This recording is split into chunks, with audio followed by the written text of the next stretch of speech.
Mawuthola ukuthi ke uya kumuntu usuke uyofuna kukhanya lowo muntu loyo akhanyise noma ke akukhanyise kaphezu kwento ke losuke ungazi ukuthi leyo nto iyawulunga kanjani noma iyakwenzeka kanjani esikhathini esiningi. Ingakho kuthiwa ukuthi omunye umuntu uyamdinga.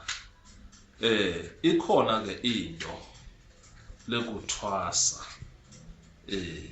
ikhona futhi into lapho idlozi lezithwasisa lona kuwe noma ke isithunywa sizithwasisa sona kuwe. Iyenzeka ke into le kanjalo no-ke noma ke iyimvela kancane yokuthi ke ihambe yenzeke ngaleyo ndlela. Kunobungozi ke lobukhona kumuntu losuke uthola ukuthi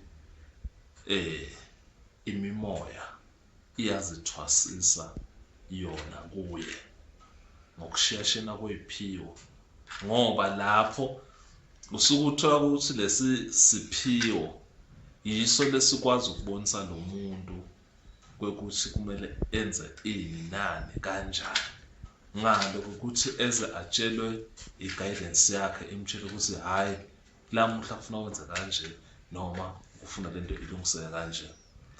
Lo muntu ke lo othola ukuthi uphiwe unamandla and impilo yakhe bengaba kwesinye isigaba, uthola ukuthi lokho akusenzeki, kudalwa ukuthi umuntu losuke imimoya izithwasisa kuye akafuni ukugrunywa, akafuni ukutshelwa, yena into lasuke eyilalela usuke elalela lento lena leshiwo kuye.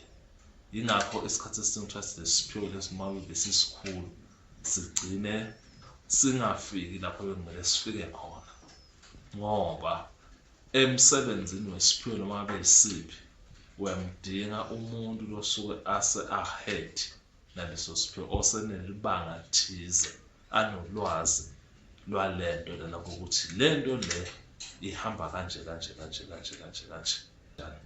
Angisho ukuthi ku-wrong kuzithwasisa, kuhle kulalela nako, kodwa ingabi umuntu lothi mangabe imimoya izikhulisa yona la kuwe bese awusafuni kutshelwa, ngoba kukhona iminyango longeke uzivulele yona.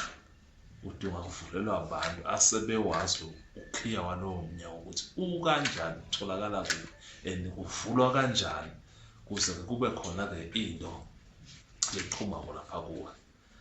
Into ke eyenza ukuthi imimoya uthole ukuthi iyakungena ingena kuwe isimidala, ayisadingi ukuthi uzobe uyakuyithwasela komunye umuntu.